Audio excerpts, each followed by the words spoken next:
Alec Keller est étudiante à l'université et nageuse compétitive rêvant de devenir professionnelle. Elle participe à une course universitaire, mais dans les derniers instants, elle perd face à une nageuse plus expérimentée et termine à la 2e place. Frustrée et secouée, elle repense au discours motivant de son père, qui l'entraîne depuis qu'elle est petite. Dave a toujours su comment la relever, la pousser en avant et lui rappeler qu'elle était plus forte qu'elle ne le croyait. Après la compétition, sa sœur aînée, Beth, l'appelle pour la prévenir qu'un ouragan de catégorie 5 nommé Wendy fonce vers la Floride.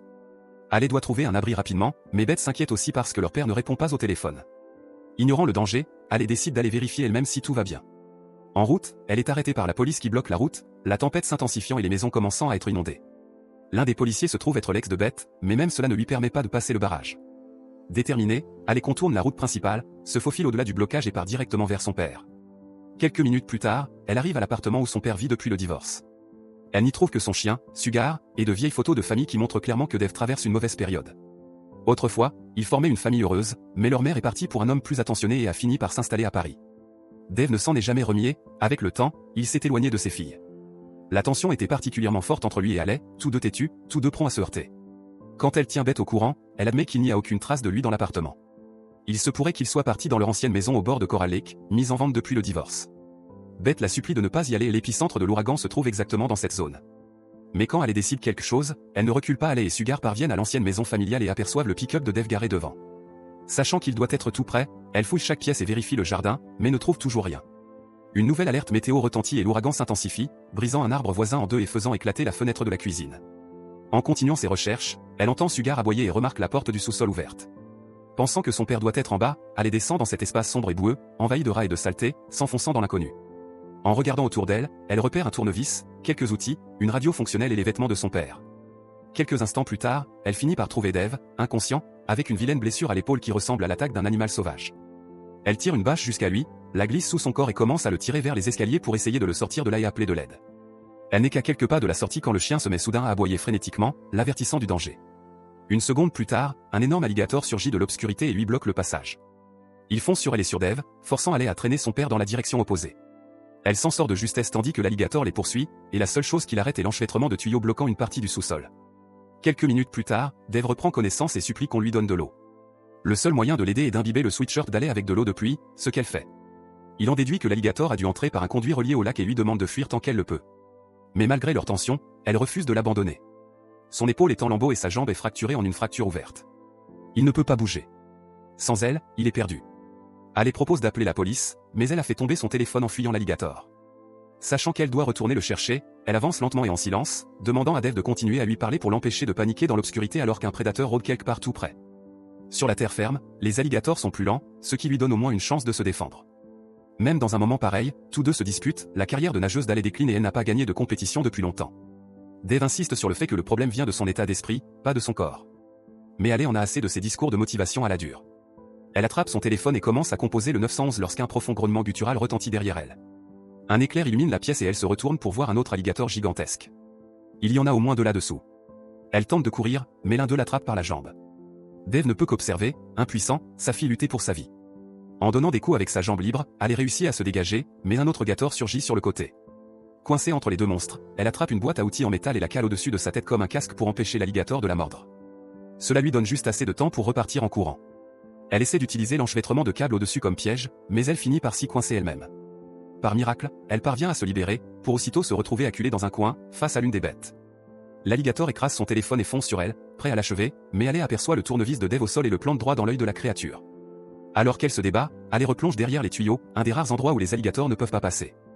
En entendant que sa fille est vivante, Dave souffle enfin et cherche autour de lui n'importe quel objet pouvant servir d'arme. Il ne dispose que de quelques outils et d'une pelle. Pendant ce temps, Alec remarque la profonde plaie sur sa jambe et arrête rapidement le saignement en serrant un garrot improvisé. Le temps passe tandis que la pluie incessante inonde lentement la ville et le sous-sol où Alec et Dave sont piégés. Ils savent qu'ils doivent bouger et essayer de s'échapper, mais c'est impossible. Les créatures montent la garde près de l'escalier déjà détruit et du passage vers la sortie, rendant toute tentative trop dangereuse. Tandis que Dave essaie de remettre son épaule en place pour pouvoir au moins se tenir debout, Alec remarque des pilleurs en train de dévaliser la station-service en face. Comprenant que cela pourrait être leur seule chance de survie, elle utilise une lampe torche comme signal, espérant que quelqu'un viendra les aider.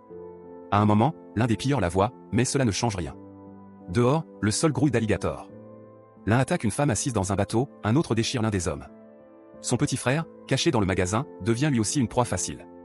Le sang se mêle à l'eau de la crue montante tandis que leur corps sombre au fond. En une minute, l'espoir de secours se transforme en un rappel sinistre, ils sont peut-être condamnés.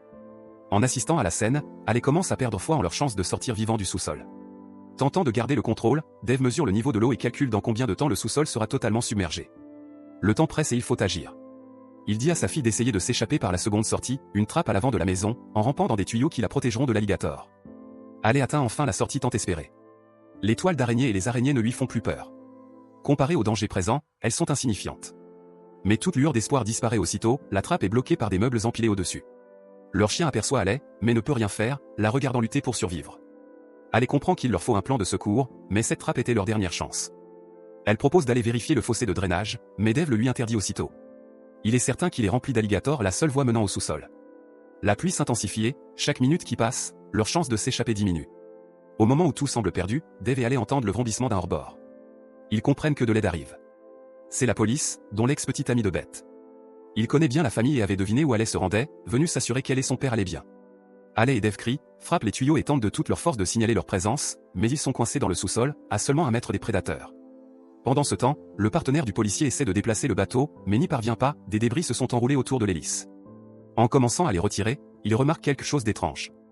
Les chaînes de la balançoire sont tendues, comme si quelqu'un essayait de les arracher. En s'approchant, il réalise qu'il s'agit d'un alligator géant mais trop tard.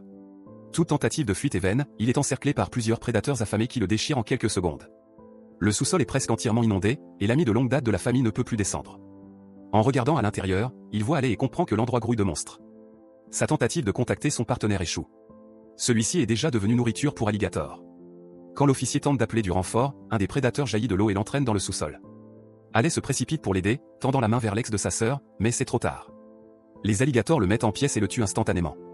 Alley manque elle aussi de devenir une proie, mais ses réflexes de nageuse lui permettent de rejoindre la zone sûre du sous-sol avant la prochaine attaque. Le temps s'écoule. La pluie continue d'inonder le sous-sol et tout espoir semble s'éteindre. Alley sombre dans le désespoir, convaincu qu'ils sont condamnés. Mais Dave n'a pas l'habitude d'abandonner. Il rappelle à sa fille qu'elle est une battante née, qui a toujours surmonté les obstacles, aussi impossibles qu'ils aient pu paraître. Il avoue que lui et sa femme auraient pu divorcer depuis longtemps, ils ne se sont jamais vraiment aimés. Ses filles étaient son seul véritable but, même s'il avait du mal à créer un lien avec elles. Alley n'avait plus parlé à Dave depuis longtemps, et Beth avait déménagé dans un autre état.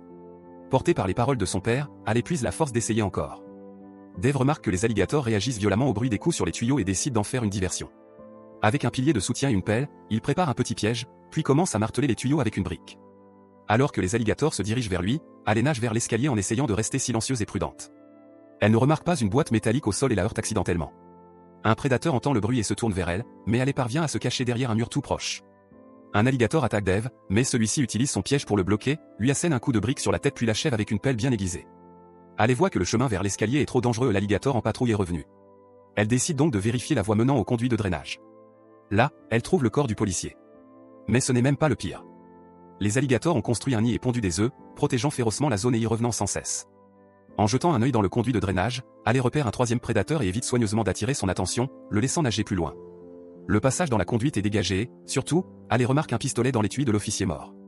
Elle tire le corps vers elle et saisit l'arme juste à temps. À cet instant précis, un alligator surgit et lui mord le bras. Alley vide tout le chargeur dans la gueule du prédateur, le tuant sur le champ. Pendant que Dave se déplace vers une autre zone sûre, Alley se fraye un chemin hors du sous-sol en passant par le conduit. Un alligator nage près d'elle et plusieurs autres patrouillent au-dessus, mais elle n'interrompt pas sa progression.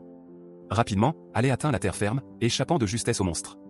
Dehors, elle aperçoit plusieurs hélicoptères de secours, mais ils passent trop vite, et il est improbable que quelqu'un la voie dans le chaos de la tempête. Le temps presse, et le sous-sol continue de se remplir d'eau. Alley brise une porte vitrée pour retourner dans la maison. Avec l'ancien pied de biche de son père, elle force des planches de bois et découvre que Dave s'est noyé. Il avait tenté de prendre une dernière bouffée d'air, mais la pièce était entièrement submergée et il a coulé. Elle saisit son corps et le tire jusqu'au salon. Elle pratique la réanimation et réussit à le ramener à la vie. Quelques minutes plus tard, père et fille sortent, prêts à évacuer, mais il est trop tard. La ville est engloutie si violemment qu'une voiture est emportée par les eaux, et tout laisse croire qu'ils sont condamnés. Dave aperçoit un bateau de pilleurs près de la station-service et suggère de l'utiliser pour fuir avant que le barrage ne cède, sinon ils mourront. Le chemin jusqu'au bateau est extrêmement dangereux. Des centaines d'alligators chassent dans la zone, mais Dave sait qu'ils n'attaqueront pas s'ils avancent lentement. En utilisant le vent et la pluie comme camouflage, ils pourraient y arriver. Alors qu'ils avancent, la tempête se calme soudainement. Ils doivent rester immobiles lorsqu'un alligator glisse entre eux. Le moindre mouvement pourrait les trahir, mais Alley n'a pas le choix. Elle doit mobiliser chaque parcelle de ses compétences de nageuse pour atteindre le bateau avant que les prédateurs n'attaquent. Consciente que cela dépasse en importance toutes les compétitions qu'elle a connues, Alley se dépasse, parcourant près de 100 mètres en quelques secondes, esquivant 3 alligators au passage. Elle grimpe sur le bateau, aide Dave et Sugar à monter, et ils repartent mais le barrage cède à ce moment-là. Les eaux de crue les projettent en arrière vers la maison et les séparent. Dans la cuisine, Allie se déplace sur les plans de travail, l'évier et les tables pour rester au-dessus de l'eau et éviter l'alligator. Elle trouve une radio et utilise des outils improvisés pour l'attraper, lançant un appel de détresse pour elle et Dave. Pendant ce temps, Dave crie à Allie de trouver l'échelle menant au grenier et de le rejoindre. Comprenant qu'il est plus sûr de se séparer, il trouve quelques fusées éclairantes et attend que Sugar arrive. C'est alors qu'un alligator attaque, mord Dave et lui arrache la main. Il tente tant bien que mal de stopper l'hémorragie. En entendant les cris de son père, Allie accourt, mais l'alligator se tourne vers elle. Elle se réfugie dans la salle de bain, se barricadant dans la baignoire avec les portes en plastique. Piégée, elle élabore un plan audacieux. Au bon moment, elle entrouvre légèrement la porte pour attirer le prédateur à l'intérieur, puis bondit par le dessus ouvert, emprisonnant l'alligator dans la baignoire. Retrouvant Dave, elle l'aide à abaisser l'échelle du grenier et à grimper. Dans une pièce, Allie aperçoit un hélicoptère de secours. Elle allume une fusée éclairante pour le signaler, mais l'alligator défonce la fenêtre, l'attrape par l'épaule et l'entraîne sous l'eau. Allie refuse d'abandonner. Elle utilise la fusée pour brûler le prédateur et le repousser. En remontant, un autre alligator attaque, mais mord la gouttière à sa place. Épuisée et presque incapable de bouger, Allie peine à se hisser au moment où Dave défonce le vieux toit, se hisse et lui tend la main. Finalement, Dave, Allie et Sugar atteignent le toit. Bientôt, ils aperçoivent l'hélicoptère de secours. Rassurée, Allie brandit une fusée éclairante et lui fait signe, tandis que l'équipage descend un filet pour les hisser à bord.